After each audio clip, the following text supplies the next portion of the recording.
Hello everyone. तो आज हम लोग बात करेंगे इस क्वेश्चन के बारे में। ठीक है, जो कि पूछा जा चुका है आपके बोर्ड एपीओ के एग्जाम और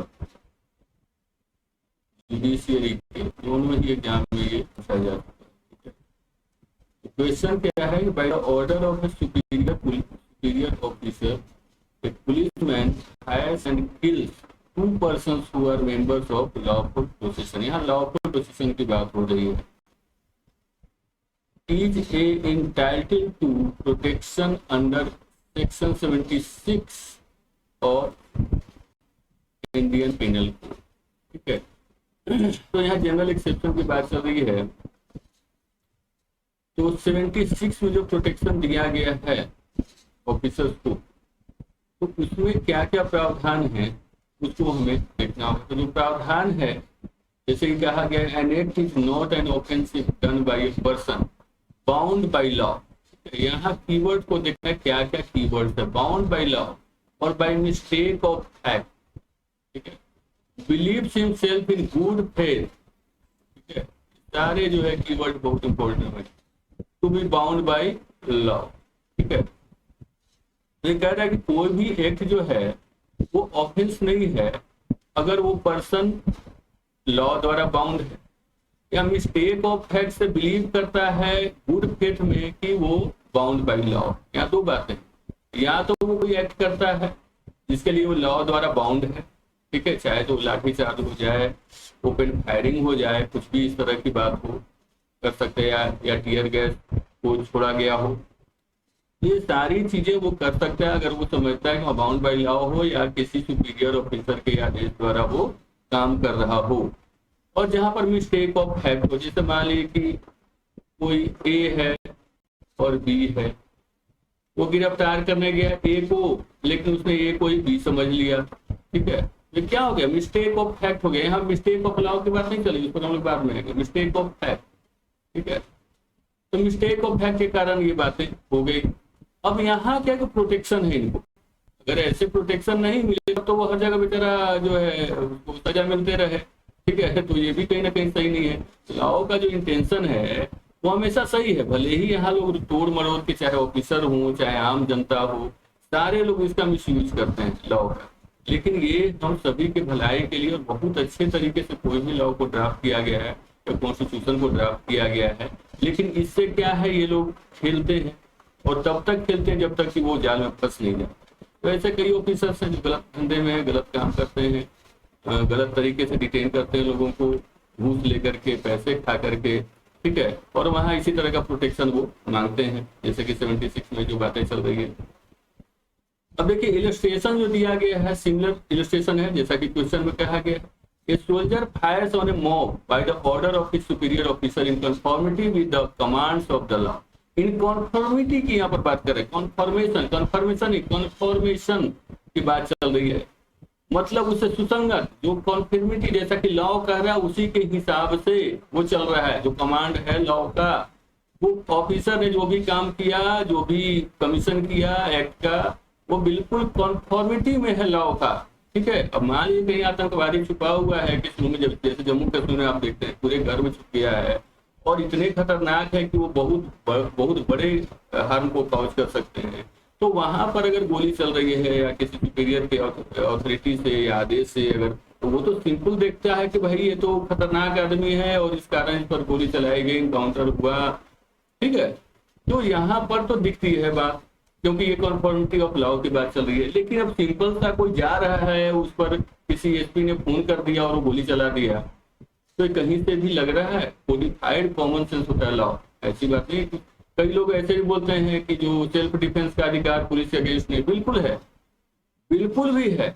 इसलिए है सेल्फ डिफेंस का अधिकार जो आपके जो सेक्शन में दिया गया, 99 सेक्शन में दिया गया है कि आप पुलिस के अगेंस्ट जो है अगर आप पर हाथ चला तो बिल्कुल चलाना है। क्यों चलाना है? क्योंकि अगर आप बिल्कुल उस मैटर से रिलेटेड नहीं, अगर वो किसी ड्यूटी को डिस्चार्ज कर रहा हो, तो वहां पर अगर ड्यूटी डिस्चार्ज करने कोई बाधा हो वहां पर आप पर हाथ चलाता तो वहां पर आपको नहीं चलाना है। लेकिन अगर कोई रास्ते पे जा रहा है बस ऐसे ही मार दिया तब तो वो आदमी मारेगा, क्योंकि सबसे बड़ा डिग्निटी का सवाल है। कॉन्स्टिट्यूशनल राइट से बड़ा कोई भी राइट नहीं है। तो कॉमन सेंस का उपयोग करें। कई जगह हमने यूट्यूब वीडियो में भी देखा है कि नहीं आपको हाथ चलाना है, केस करना है। कोई मारेगा तो कोई केस करने जाएगा तो वहीं पर मारेगा, उसको बेवजह का मार रहा है। सिंपल सी बात है यहाँ पर, यही बात यहाँ पर कही गई है कि in conformity with commands of the law A has committed no offense। तो यहाँ पर बात है कि conformity of law, वहां पर भी कोई किसी को गिरफ्तार करने आ रहा है, अब कैदी जो गिरफ्तार होने वाला वो हाथ चला रहे हैं तो वहां पर पुलिस हाथ चलाएगी, नो डाउट। और वहां पर आपको नहीं चलना, वहां पर सेल्फ डिफेंस के लिए आप सीज हैं। लेकिन ऐसे कोई रास्ते पे जा रहा है, ऐसे ही कोई हाथ चला दिया वो तो मारेगा ही, रिटेलिएट करेगा और उसके लिए बिल्कुल लॉफुल है। वहां पर कोई भी आप कोर्ट में आ जाइए, समाधान हो जाएगा उसका, क्योंकि बोलने का तो उसको भी अधिकार है। तो यहाँ पर बात हो जाती है। अब यहाँ देखिए क्या है कि the IPC does not recognise the mere duty blindly following the orders of superior authority. अब सुपीरियर अथॉरिटी कोई इलीगल और इमोरल काम करने के लिए कर रहा है आपको, तो क्या आप बिल्कुल मान लीजिए आपको लॉ नहीं पढ़ाया गया है, आपने लॉ नहीं पढ़ा है, आपको ट्रेनिंग दी गई है ना कि ये चीज लॉफुल है, ये चीज अनलॉफुल है। अगर एसपी ने कह दिया किसी इंस्पेक्टर को या सब इंस्पेक्टर को कि किसी लड़की को उठा के ले जाओ, तो क्या उठा के ले जाएगा? तो इस तरह की बातें हैं कि जो भी आप समझिए, आप बिल्कुल बाउंड नहीं है। अगर कोई सुपीरियर ऑफिसर आपको इमोरल एक्ट करने के लिए कह रहा हो, आपको घुसखोरी करने के लिए कह रहा हो, आप बिल्कुल मत मानिए। आप जो भी है तो उसको लिखित में आदेश मानिए कि हाँ आप लिख करके दीजिए कि हाँ ये काम करना है। और अगर बिल्कुल भी गलत हो तो भी आप करने के लिए बाउंड नहीं है वहाँ।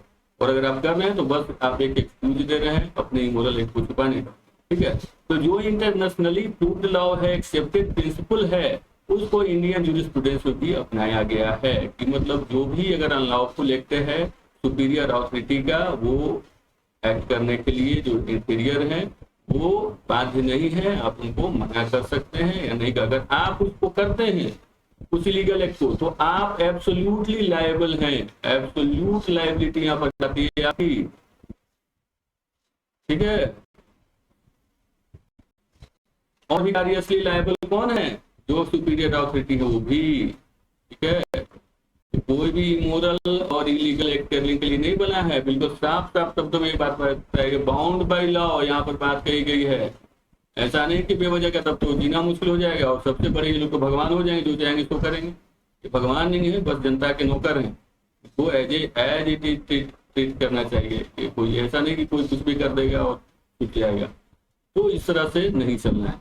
अब देखिए इसमें केसेज की बात चल रही है, in cases of Chaman Lal versus Emperor. इसमें क्या है? The plea of superior orders as defence was not considered to be admissible, ठीक है। The plea of superior orders in this case warden mercilessly belaboured 2 inmates.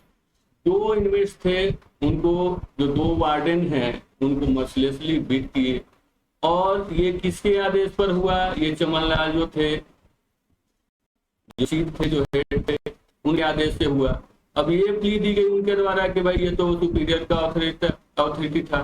तो कोर्ट ने ये बताया कि आप इतने दिन से काम कर रहे हैं कि आपको ये पता नहीं है कि किसी को, किसी इनमेट को आपको मारने का अधिकार नहीं।